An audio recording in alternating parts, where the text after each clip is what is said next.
오늘은 가볍게 동네에서 조깅하고,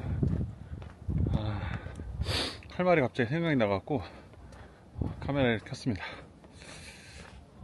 달리기 하다 보면 그런 얘기 한 번씩 들어봤잖아요. 존투 트레이닝이나 아니면 천천히 달리면 빨라진다, 뭐 이런 말 한 번쯤 다 들어봤을 텐데, 제가 3년 동안 달리기를 그래도 뭐 많이 한 건 아니지만 꾸준히 하면서 그 말에 대해서 한번 같이 나눠보려고 합니다. 일단 결론부터 말씀드리면, 천천히 달리면 빨라진다는 말은 반은 맞고 반은 틀립니다. 일단 맞는 부분에 대해서 한번 얘기를 해볼게요. 천천히 달리면 빨라진다는 말은 뭐 사람마다 다르겠지만 맞는 말입니다. 예. 저도 처음에는 엄청 느리게 달렸거든요. 달리기 속도가 거의 930이고 뭐 900에 830에다 뭐 이렇게 엄청 느리게 달렸었는데, 결국 시간이 지나니까 조금씩 성장하게 되고 빨라지게 되더라는 것입니다. 뭐 사람마다 그건 좀 다를 것 같아요. 사람마다 조금씩은 다르겠지만 그래도 달리다 보면 천천히 달리면 빨라지는 말은 사실입니다. 결국 이 말은 달리기를 하기 위해서 필요한 게 다리 근력과 그 다음에 심폐 능력이거든요. 근데 그게 처음에는 없다가 달리기 시작하면서부터 조금씩 만들어져 가는 거죠. 계속. 그러면 이제 심폐 능력도 강화되고 다리 근력도 강화되고, 결국 달리기에 있어서 중요한 심폐 능력, 그 다음에 다리 근력, 이 두 가지가 천천히 달리면서 생기다 보니까 결국에는 조금씩 달리기 성장하는 속도도 생기게 되고 빨라지게 된다는 겁니다. 그러니까 달리기를 천천히 해도 결국 시간이 지나면 뭐 사람마다 다르겠죠. 잘 달리는 사람한테는 마찬가지겠지만, 그러니까 초보 러너 같은 저 같은 사람에게 있어서는 오래 걸리지만 결국 천천히 달라지면 빨라진다는 말이 맞다는 거죠. 제가 수영도 작년 여름에 좀 배웠는데, 한 6개월 정도 수영을 배웠었는데, 수영 배울 때도 이런 말이 있거든요. 숨이 트인다? 그 숨이 트인다는 말이 무슨 말일까? 결국 그것도 수영에 익숙해지고 내 심폐 능력이 수영하는 몸으로 만들어져 가면은 가능하다는 거죠. 그래서 수영에서도 숨이 트인다는 말처럼 달리기도 천천히 달리게 되면 심폐 능력도 강화되어지고 다리 근력도 강화지다 보니까 결국 그것 때문에 속도가 빨라지는 그런 것을 경험할 수 있게 된다는 거죠. 그럼 이제 두 번째, 아까 제가 처음에 말했던 반은 맞고 반은 틀리다, 이번에 틀린 내용에 대해서 이야기해 보겠습니다. 틀린 내용은 뭐냐, 제 경험으로는 뭐 사람마다 개인차가 있겠지만 50대 이 과체중 러너로서는 어느 정도 되면은 한계점이 이른다는 겁니다. 제 경험으로 볼 때는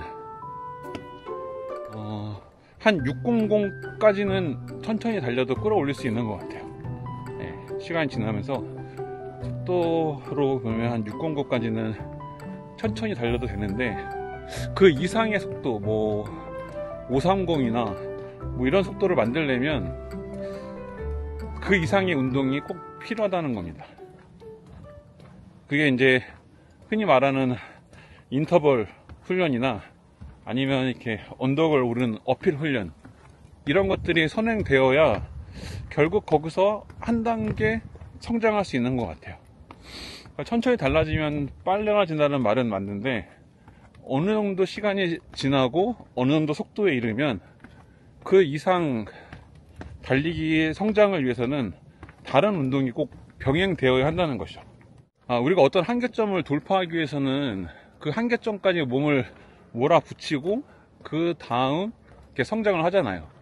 뭐 헬스에서도 근육을 만들 때는 뭐 최대치까지 근육을 만들고 그 다음에 뭐 근육이 찢어지고 회복되어지는 과정을 통해서 근육이 만들어지는 것처럼 달리기의 속도도 어느 정도 이상의 속도가 되면 그 이상의 속도를 만들기 위해서는 내 자신의 한계치를 최대한까지 끌어올려 보고 그런 것들을 돌파해야 결국 속도 향상이 이루어지더라는 것이죠.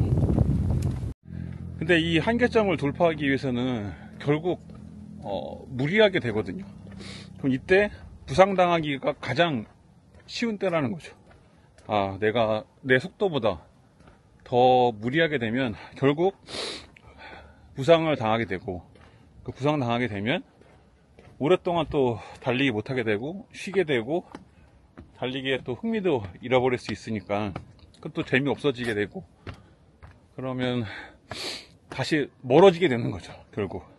그러니까 달리기 한계점에 도달했을 때 그것을 어떤 한계점을 돌파하기 위해서 노력하는 과정이 필요하지만 결국 거기서 너무 무리를 하면은 부상의 위험이 높아진다는 것입니다. 달리기가 즐거움이 되기 위해서는 다치지 말아야 되거든요. 다치면은 즐겁지 않으니까. 그러니까 자신의 상황을 잘 보고 빨라지는 것에 대해서 너무 스트레스 받지 않았으면 좋을 것 같아요. 결국 빨라지고 싶은 거는 뭐 내 자신의 한계를 극복하고 싶은 것도 있지만 다른 사람의 달리기와 제 달리기를 비교하다 보면 난 너무 느린 것에 대해서 뭐 한심한 생각은 아니지만 뭐 그런 비슷한 마음 들 수 있으니까 거기까지 보지 말아야 되니까 다른 사람의 달리기를 비교하지 말아야 결국 내가 달리는 목적, 처음에 내가 건강을 위해서 달렸던 사람들과의 어떤 교제를 위해서 달렸던 그런 것들이 있으니까 그걸 먼저 생각해야 되는 것 같아요. 그리고 나서 달리기의 목적을 잘 세우고 달려야 다치지 않게 되는 거죠. 결론적으로 천천히 달리면 빨라진다는 말은 반은 맞고 반은 틀립니다. 어느 정도까지 성장을 할 수는 있지만 그 이상의 성장을 위해서는 분명히 어떤 또 다른 극한의 훈련 과정이 필요합니다. 사람마다 개인차는 좀 다 있는 것 같아요. 뭐 속도적인 것도 마찬가지고 또 한계점을 극복하는 것도 마찬가지고, 그래서 자신에 맞게, 내 속도에 맞게, 내 몸에 맞게 운동하는 게 중요하다고 생각합니다. 그러면 오늘도 나만의 레이스, 나만의 달리기를 하는 여러분들을 응원하면서 어쩌다 달리기였습니다. 감사합니다. 그리고 구독과 좋아요는 좋은 컨텐츠 만드는데 도움이 됩니다. 도움이 되더라고요. 누군가 구독해주고 좋아요 눌러주면 또 재밌게 영상 찍어봐야겠다 이런 생각 들고 하니까 혹시라도 이 영상을 여기까지 보셨다고 한다면 마지막에 구독과 좋아요도 부탁드립니다. 감사합니다. 다음에 또 뵙겠습니다.